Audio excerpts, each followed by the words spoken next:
வருமானத்திற்கு அதிகமாக சொத்து சேர்த்து வைத்திருப்பதாகவும் நிதி மோசடியிலும் ஈடுபட்டுள்ளதாக அண்ணாமலை மீது சமூக ஆர்வலர் கோ தேவராஜன் என்பவர் சென்னை காவல்துறை ஆணையர் அலுவலகத்தில் புகார் அளித்துள்ளார். தமிழக பாஜக முன்னாள் தலைவர் அண்ணாமலை மற்றும் அவரது மனைவி அகிலா ஆகியோர் வருமானத்திற்கு அதிகமாக சொத்து சேர்த்தமை மற்றும் நிதி மோசடியில் ஈடுபட்டது குறித்து விசாரணை செய்ய வேண்டும் என்று வலியுறுத்தியுள்ளார்.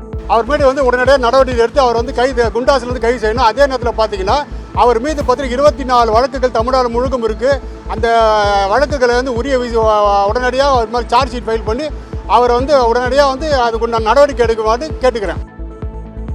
திண்டுக்கல் மாவட்டம் வேடச்சந்தூர் அருகே மூப்பனார் நகரில் குடிநீர், சாலை, கழிப்பறை வசதி, மின் விளக்கு வசதி போன்ற அடிப்படை வசதிகள் வேண்டி அவ்வழியாக சென்ற திமுக சட்டமன்ற உறுப்பினர் காந்திராஜன் வாகனத்தை பொதுமக்கள் சிறைப்பிடித்து அவருடன் கடுமையான வாக்குவாதத்தில் ஈடுபட்டதால் பரபரப்பு ஏற்பட்டது. சம்பவ இடத்திற்கு வந்த வேடச்சந்தூர் போலீசார் பொதுமக்களிடம் பேச்சுவார்த்தை நடத்தியதன் பேரில் வாக்குவாதமானது கைவிடப்பட்டது.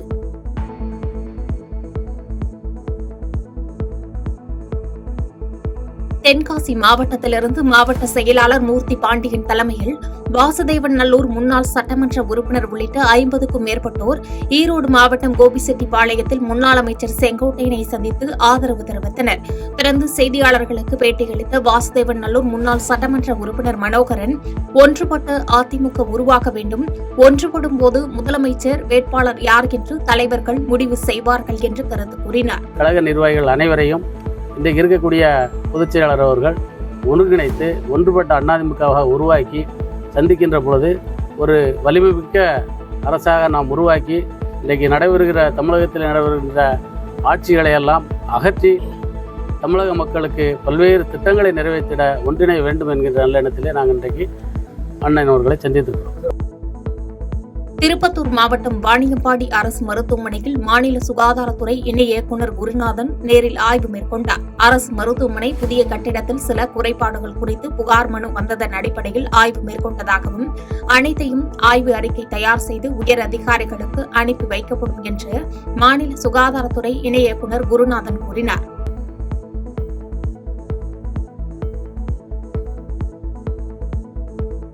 சிவகங்கை மாவட்டம் காரைக்குடி மாநகராட்சியில் ஒப்பந்த தூய்மை பணியாளர்கள் பல்வேறு கோரிக்கைகளை வலியுறுத்தி வேலை நிறுத்த போராட்டம் செய்தனர்.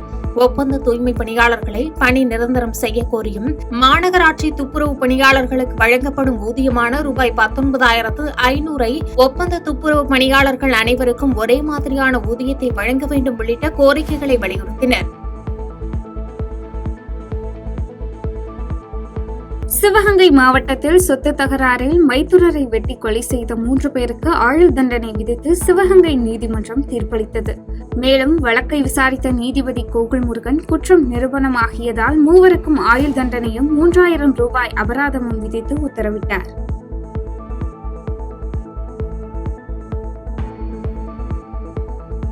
வேலூர் மாவட்டத்தில் நேதாஜி விளையாட்டு மைதானத்தின் சுற்றுச்சுவர் இரவு பெய்த கனமழையின் காரணமாக இடிந்து விழுந்த சம்பவம் அப்பகுதியில் பரபரப்பை ஏற்படுத்தியது. தொடர்ந்து கழிவுநீர் கால்வாயில் உள்ள நீர் அனைத்தும் விளையாட்டு மைதானத்தில் தேங்கியிருப்பதால் துர்நாற்றம் அதிகமாக வீசி வருவதாக அப்பகுதி மக்கள் குற்றம் சாட்டினர்.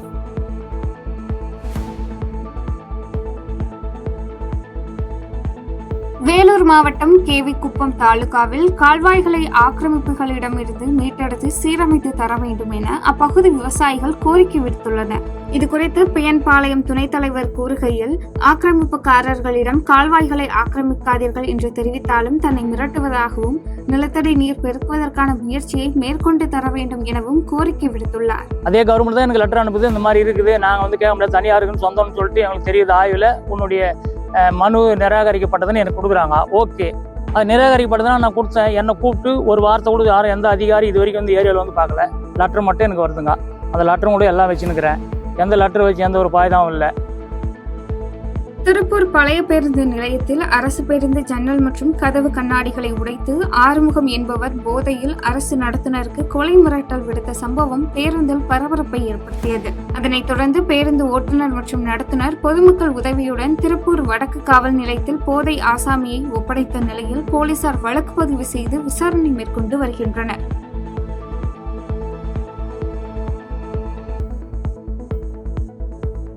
தென்காசி மாவட்டம் சங்கரன்கோவில் பேருந்து நிலையத்தில் பொன்செல்வம் என்பவரிடமிருந்து மோதிரம் உள்ளிட்ட 14 கிராம் தங்க நகை பறித்து சென்ற இருவரை போலீசார் புகாரின் அடிப்படையில் கைது செய்தனர். இதனைத் தொடர்ந்து குற்றவாளிகளிடமிருந்து நகைகளை பறிமுதல் செய்து இருவரையும் தென்காசி நீதிமன்றத்தில் ஆஜர்படுத்தி பின்னர் சிறையில் அடைத்தனர். செய்திகளை உடனுக்குடன் தெரிந்து கொள்ள கீழ்க்கண்ட கேபிள் மற்றும் டிடிஎச் நெட்வொர்க்குகளில் எம்நாடு செய்தி தொலைக்காட்சியை காணுங்கள். பாதகம் செய்பவரை கண்டால் நாம் பயம் கொள்ளலாகாது பாப்பா. மோதி மிதித்து விடு பாப்பா, அவர் முகத்தில் உமிழ்ந்து விடு பாப்பா. அண்மை செய்திகளை உடனுக்குடன் தெரிந்து கொள்ள இணைந்திருங்கள் எம்நாடு தொலைக்காட்சியுடன்.